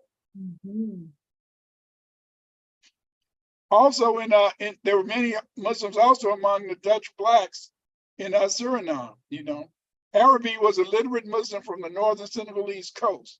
He was half Wolof and half Moor. Arabi was not the only Muslim among the bush blacks. He is just the most well-known. So considerable was his influence as a result of his numerous victories over the Dutch troops, I quote, that he might have succeeded had he wanted to in overwhelming and destroying the white settlers throughout this region. See, just think, black people just let white people rule. As long as you didn't mess with them, they didn't mess with you. But just think if they would have had those feelings of imperial power, it wouldn't have been no white people ruling Suriname. See, but that was our failure. But in a way, it's not just our failure, it's just our belief in justice. Our belief in a sense in letting everybody be. And it's scary for other people. But due to Arabi's devotion to Islam and belief in the Quranic injunctions concerning jihad, which means the Muslim that means to a Muslim that he should fight his enemies viciously to show he means business, yet always be prepared to make peace with his enemies. For peace among men is the desired goal of Allah, the Lord of the worlds. Arabi made peace with the Dutch. You see, that's the whole point. See, that's one of our weaknesses. I hate to say it's a weakness, but it's one of our weaknesses is that we don't just feel that we should hold stuff against people. You know, you have to be in a sense threatened, or you have to be pushed to really fight. And that's what allows, in a sense, that's what allows Europeans to sometimes dominate us. And the reason they're able to dominate us is because the fact is that we don't really want to be supreme. We don't want to really just beat you down and keep you down. But that's not how the European is, you see. The European is about domination, total domination. They even dominate themselves. In Suriname, among the Dajuka, Islam is still practiced, but secretly. Blacks practice various forms of social religions, quote unquote. Nonetheless, among many of them, there's a strong belief in Islam. This view is not accepted by some scholars, as Hershkovitz, Khan, and South Sui, who maintain that the Bush Black religion is a religion composed of all the various tribes that ran away from their masters to join the Bush Blacks. It is possible that the Bush Blacks might have accommodated old African cults in their religious practices. Nevertheless, such an attitude in no way excludes from their faith in one God or supreme being. Very important to understand. See, many people who study African religions, they don't understand that all African religions have a supreme God. See, and they have these so-called little gods or demigods, but there's always a supreme God, you see. And the point is this, is that the European has always tried to say that Black people, in a sense, are polytheistic. No, we're monotheistic. Every group of people has a belief in one God. Yeah, another really interesting bit of history there that's been uncovered. So among the Africans who were Muslims, they had what they call the Bush Blacks, who are the ones that probably maintained their African religion. And so someone in the chat was asking about, what about the African religion, you know, because we was hearing where does that feature? And we can see here that of Africans, that maintained and practiced their traditional African religion as well. See, you got to remember, as I told you before, in Islam, there's only two requirements to be a Muslim. You have to say there is one God, Allah, and Muhammad is his prophet. All that other stuff is just made up stuff. That's what you say. That's what you say. That's what you say. When you become a Muslim, you have to say, I believe that there's one God and Muhammad is a prophet, and Muhammad is a prophet of God. You're a Muslim. All that other ish, all these so-called dresses, ways to act, all that stuff is just made up. It's all made up. But see, people want you to always look for their leadership. They want you to always believe you have to look for somebody else. And so the brother or sister was asking, what is the African religion? Africans made Islam their religion. You already gave us an example of how, even though a lot of the Muslims in Gambia, they outwardly demonstrate their Islamic religion, they still have those practices that relate to their own traditional understandings of their culture. Very important to keep that in mind. The Jaruka are an uncounted minority in Suriname, but they fear that the Creoles, owing to their white bias, may try to attack them. And besides, they live in the rural areas away from the West Indians, Javanese, and Creole blacks. Some bush blacks have moved to the cities as bauxite workers in the mines in Suriname and French Guiana. But again, most of the time, until, as I said before, until the 1970s, when Saudi Arabia gave money to Muslims in West Africa, most West African people, they didn't care what your religion was. You could go to a house and you might find one of them could be Muslims, another one Christian, another one practiced a traditional religion, and they all got along. See, the problem came when Europeans wanted to say, well, you don't like them because they're Christians. And then you had those white Muslims from Saudi Arabia saying, oh, don't like them because they're not Muslims. You see what I'm saying? We've allowed strangers to come among us and keep us divided. Yes. Terrible. For their own political gain. Because if they Arabize, a part of Africa, then eventually the Arabs will be ruling that part of Africa. If they Christianize that part of Africa, then it will be the Christian church that will be controlled. I'll be right back. I got to change something. I'll be right back. Okay. So while Dr. Clyde is doing that, I just want to rise up some of the people in the chat. Sasha Phoenix, I see you. Thank you for all those love hearts. And someone I noticed actually donated some money in the chat as well. Let me see if I can find that. Jabal Tariq, thank you so much for your donation there of £25. Wow. Much appreciate love. Lots of conversation going on in the chat. And so let's see one or two of the points that are being made in here. So Mahat is haram in Islam. Oh, very interesting. Okay, V Ado, lots of conversation going on in the chat. I can see that you're stimulating there as well. I always remember Sister Shanice said, when they talk about haram, that's what they say is haram. See, if you go to, among the Hanafis, the Hanafis, that's the religious practices in Pakistan. They always feel that a woman got to wear a long ass dress. They always feel that a woman got to keep herself covered all the way down to her ankles. Hell out of here. Yeah. Because prior to Mohammedanism coming in and sweeping over Africa to the extent it was, that it has done, it was the woman who was revered. It was the woman who was seen as divine and who was almost worshipped, by the men. And that's when Africa was at its greatest as well. When the man and the woman, had their equal role within society. But now we see the situation that the world is in, and the women have very little place and space in making the decisions that's impacting on our world today. And see, but see, that was because many of them in the original Muslim fiqh, which means the way they studied Islam, it was called Malinki or Malinkite. But see, what's happened is that many Black people are very ignorant, and because they don't really study, they've adopted what's called Hanafi, and Wahhabi fiqhs.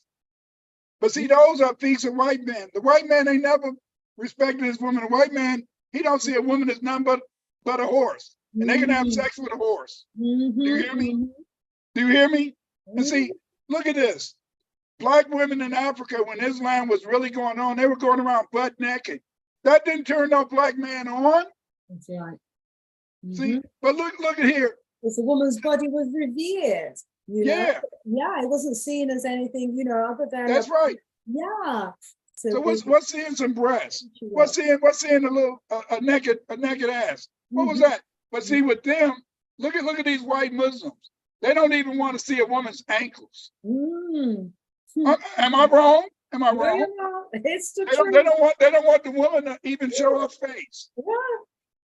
You know, you can just show your eyes.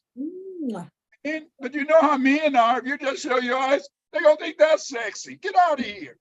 You know how men, come on now, you know how men are. Okay, if your whole body covered up, they're gonna say, look at her feet. Ooh, they look sexy.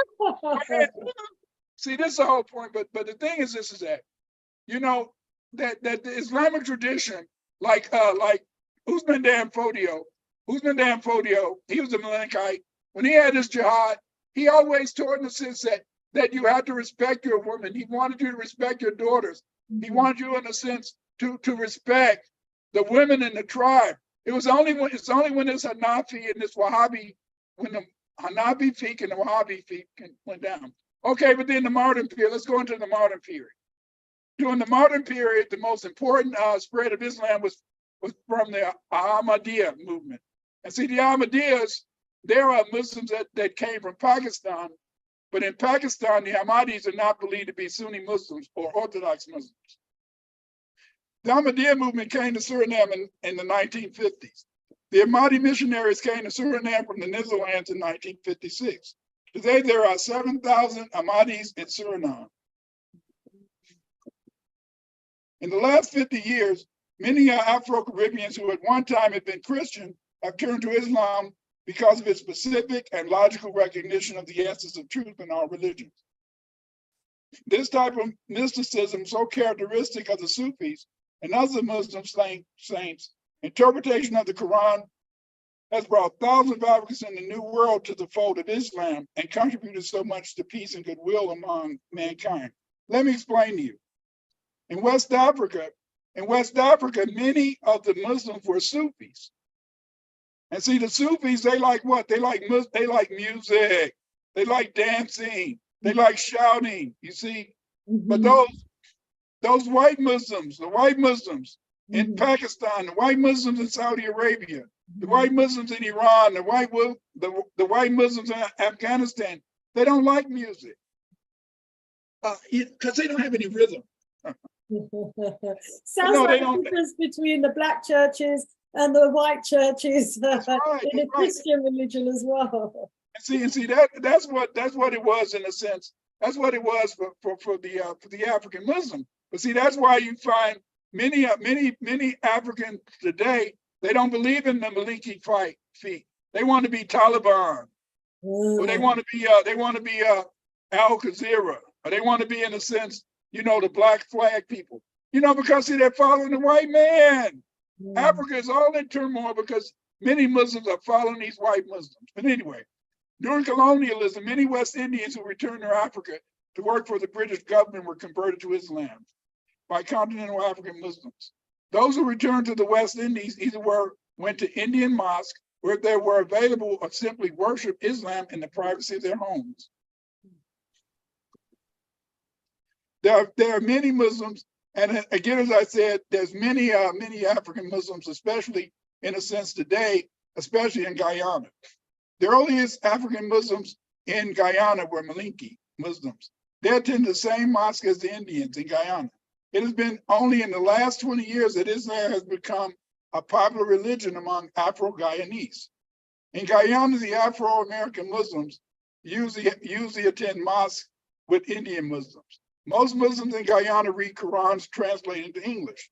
There are many Guyanese Muslims who have learned Arabic and have Arabic versions of the Holy Quran. Some have purchased Arabic copies of the Quran from Africa and Pakistan. Other Muslims buy the Quran in local bookstores or order them direct from England. Many other native Muslims after slavery who did not return to Africa attended Indian mosques when they were available, or migrated to Bahia, Brazil. Some of these early Guyanese Muslims married Indian Muslims and have since been absorbed into the Indian population. Besides Afro-Guyanese Muslims joining the indigenous Muslim organizations, there are also Muslim missionaries seeking Afro-Guyanese and East Indian converts to Islam. The Ahmadiyya movement is very active in Suriname and have made many converts in the East Indian community, East Indian Muslim and Afro-Guyanese communities. One of the leading Afro-Muslims in Trinidad is this brother called, this brother, and he's a very famous Muslim. Afro-Muslims in Trinidad have been active in the West Indies for many years. In 1977, the Afro-Muslims became part of the Islamic Party of North America, IPNA. Members of the IPNA later formed the Jamaat al-Muslimin, you see. And this is one of the leading Muslims in Guyana, and he was the prime minister. Mr. Green, in a sense, he talks about the fact that in the past, many of the Muslims in a sense, Guyana were, in a sense, Trinidad, Guyana, they were Fulanis and they were devoted Muslims, and he wrote, in a sense, when I was a boy, probably because of the effectiveness of British propaganda, we assumed that Islam was something that belonged to Indians alone. Being a Muslim meant being an Indian, Green added. In the old colonial days, to gain access to public positions in the social service or with social mobility, one had to be a Christian. In fact, many parents of today's Christian families converted as a prerequisite of acceptance. But I saw myself as an Afro-Guyanese. I recognized that my earliest ancestors who came to Guyana and the West Indies were not Christians. I took a personal objection that I was railroaded into a religion of the choice which I had nothing to do with, and I chose religion of my ancestors. So Prime Minister Green is very famous Muslim in Guyana, Hamil Green, the Ahmadiyya movement. The most active Islamic missionary movement in the West Indies is the Ahmadiyya movement, which besides having missions in Costa Rica and Guyana, also have a mission in Trinidad at Upper Karafi Chama, Calcutta settlement in Trinidad. The head of the mission is Mr. Hanif Jakub. This mission is not only actively seeking to convert Africans, it is also making many inroads in the Indian Muslim community, who today are referred to as Pakistanis. You see. And what we find, and some people have estimated that as many as 50,000 people in Trinidad today are Muslim, and many of them are Africans. Moreover, in recent years, many of them are Ahmadis, who belong to the Ahmadiyya faith, who has accepted Islam in Africa or Trinidad. The Muslim leaders and members of the PNM party of Trinidad, many of them are aware of the historical bond between African Muslims and Indian Muslims. Saeed Muhammad, a minister of the PNM government, for example, has constantly stressed the close ties between Muslims and people of African origin. Since many African followers of Islam, noted Muhammad, Muslims in Trinidad are closer to people of African origin than to any other group. And you've already explained how many people that you found in the Gambia, adhere to Islam, or at least know about its practices. Saeed Muhammad often points out that 50% of the world's Muslim population is of African origin. This is proven by the fact that 50% of the Indian Muslims agree with mixed marriages. Yogendra K. Malink in 1971 said that, and I quote, "With the exception of Muslim leaders, all other Indians show a marked resistance to marriage with Negroes." And that's even in America. You don't hardly find East Indians marrying. They're all Muslims, but they resist to marrying another Muslim who happens to be an African. What does that tell me about the religion? That's right. And I remember some brothers who went over to Egypt, and they were very frustrated because They didn't want to mess with their women, you know. But I can understand a white Muslim. I can understand if a brother touch your woman. I mean, hell, that baby lost. That baby's got to go to the other side. Yeah, that's the biggest threat of all the men of all the other nations, you know, the charm of the African man. Wow, wow, wow. But think about this, Sister Shanice and family. Think about the fact that this is that now, you know, the European has only ruled Africa for 64 years, 1899 to 1964. And yet look at how so many people are brainwashed. It's amazing. Yeah, the influence that they have had. It certainly is. And, you know, that influence and control over us as a people, as you can see, has largely come through the religion. And, you know, that's so demonstrated through the presentation here today, the impact, the influence that the Muslim religion has had on our continental Africans. And then, you know, elsewhere, we'll be able to show a similar story of how, say, the Christian religion has so influenced us as Africans. But, you know, in terms of the presentation today, we can see that, you know, the practice, the culture has largely been taken over, hasn't it, by the Muslim religion. But as you pointed out, it's Africans that brought the Muslim religion, but it seems to have been overtaken and overshadowed by a leadership that is non-African. And we have the Africans, you know, kind of being delegated, under, you know, and subordinate, being put in a subordinate position to the non-African Muslims. The Muslims in India, the Muslims in Saudi Arabia, Africa and Arabia, And see, Saudi Arabia. You're not going to believe the time. It's 5 minutes to 10. Get out of here. It's 5 to 10. We haven't even brought in the audience, and I don't know where the time's gone. Well, I'm gonna hurry up. and get through. Okay, Muslims here, but there's an Afro-Trinidadian Muslim, 1990. Yassin Abu Bakr attempted a coup. This brother, Yassin Abu Bakr, he tried to take over Trinidad. Today, there's many Caribbean Muslims, many of them Ahmadiyya. You find them in Guyana, Barbados, and all over the place. And usually in the sense that you even find some brothers who went over to Egypt and they come back. And Muslims in Islam is very popular, and there's many Ahmadiyya. I'm sorry. I'm sorry. Sped through that. And I didn't even know, you know, Dr. Clyde, thank you so much for that presentation. I didn't even realize there were so many different strands of the Muslim kind of religion either.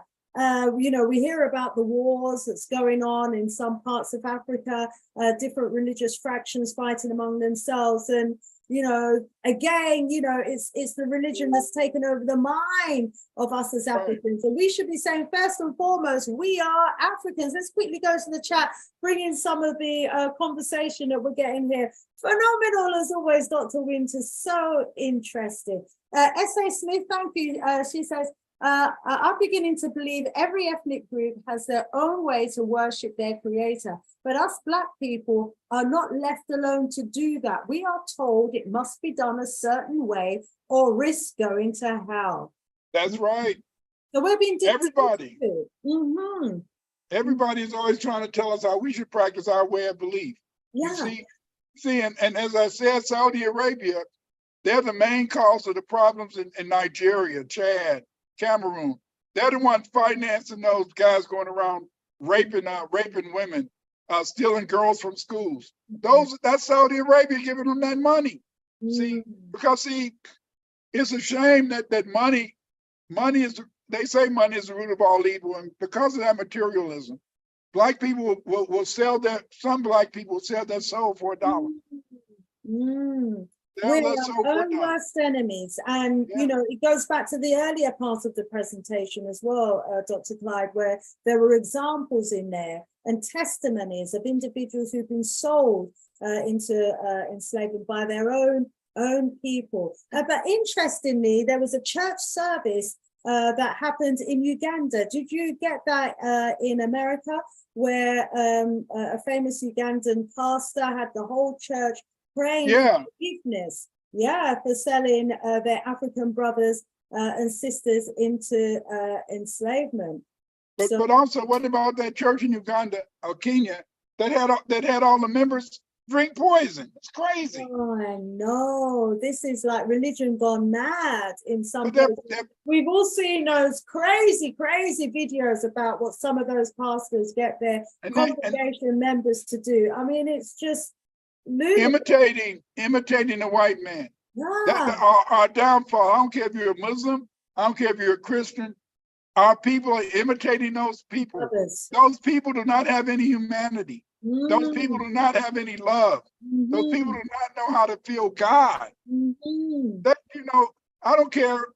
I hate to say this. So easily, don't we? Someone said in the chat, it's as if we don't want to be who we are as a people. Someone's like, interesting about Trinidad. I've come across some people from there before, and they appear to be a mix between Indian and West Indian. I also remember their roti restaurants. I mean, and this is how other races take over, because yesterday it was African, today it's a mix, tomorrow it'll be an Indian population. And I believe they're very much the ruling class as well. In Trinidad, the Indian population, because they go to school, and they've allowed their books, they've allowed their history to be written by outsiders, and these strangers, they're not going to teach you your history. They're not going to teach you your traditions. They're not going to teach you your way of life. And that's why our people lost. Us their own. And then we adopt theirs. And when we adopt somebody else's religion, we become subservient to that religion. And we're not worshiping in our own image. We're worshiping in the image of our oppressor's God. Jabal is saying, Professor Winters, what is the best way to contact you? Please let me know about your Patreon. And they can contact me through my Patreon. My email address is olmec982,000 @yahoo.com. You can send me an email. Repeat that for them again, please. Olmec, OLMEC 982,000 @yahoo.com. Little O, Olmec. Awesome. Thank you so much. And I'm being asked, Sister Shanice, did you hear the story when a pastor in Ghana got our girls to bath with him? Yeah. I wasn't aware of that. It's a sister. It's a sister preacher in America. She's letting her congregation, the men in her congregation, suck the holy milk from her breasts. Oh my gosh. I don't know what's wrong. Crazy. It's crazy. The craziness that goes on in those churches is unbelievable. But we could do a whole session just on a whole series of those videos and the madness, But we are already, over time. And as always, such a very interesting presentation from you, Dr. Winters. We are honored again to have learned so much about our own history. Those of us from the Caribbean, as I said, there's some history that we've been taught, but we've got to redo the research and we've got to, uncover the truth for ourselves. But a lot of that history that we've been taught about us in the Caribbean was largely from a British perspective. But you've just taught us the history, of when the Spaniards were in the Caribbean prior really to the British coming in and taking over. So that was like early 16th century. The British were in there like from the 17th century, 1650s and onwards, say. So they met the Spaniards and fought the Spaniards and had us fighting their wars, for freedom. And so but they've always done that. Remember Cromwell, when he took over Ireland, he still took many of the Irish men and he sold them to serve in other armies. I don't understand how people could go fight in other armies and somebody could tell, your kids and your wife They okay at home. You just fight for me now and I won't kill them. They didn't even know they were selling their children. But also it's very important to understand is that the Islam practice in Africa today is not the Islam practice 100 years ago. It's not the same, because see, people have given up their identity. They've given up their identity. They've given up any hope. I mean, and it's sad. But see, for me, and I hope you guys will buy my book, The Soul of Islam. For me to do this research, Sister Shanice, I had to read books. Luckily, I could read books in French, Spanish, and Portuguese. I had to read and English, but I could do the French. I studied French in high school, but I had to learn how to read Portuguese and Spanish to do this research. Because as you can see, it's not all in one book.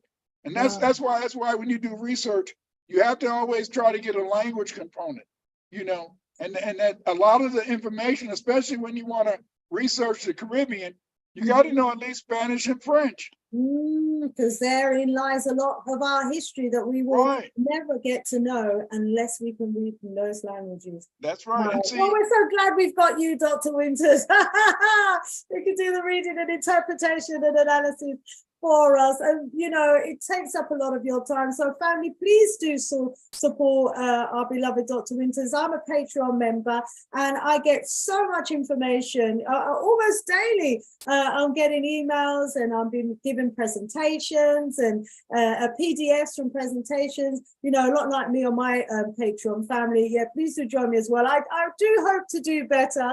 I am talking about putting a program together for my Patreons, but if you're a Patreon and signed up to Dr. Winters, you will get so much more information. He not only, you know, takes his time out to do this show here and visit us on my channel, but he's a regular guest on Dr. Rev Shock's channel, and every strong he's producing a new presentation. He's putting a new PDF into the Patreon group. He's got his own channel as well that he does presentations, and he gives you the PDF with all that information just for being a Patreon. And you know, it's not an arm and a leg, but it supports the works. And it's, you know, so it's not even financial really, it's just that show of gratitude and appreciation really of the works. And so please do support me on Patreon as well. We'd much appreciate, love that. And also, and also family, I want you all to put in the chat, Sister Shanice, we want you to take 3 days off. At least Friday, Saturday, and Sunday. 3 days off so you can rest and get some of that, get some of that workout, because I'm telling you, family, that you're looking at a genius. This queen, and I call her a queen, you know, and I've told her this before. Do you know that Sister Shanice has sent me on so many missions?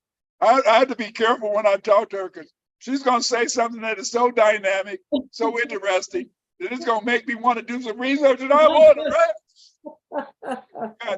But thank you. The work needs to be done.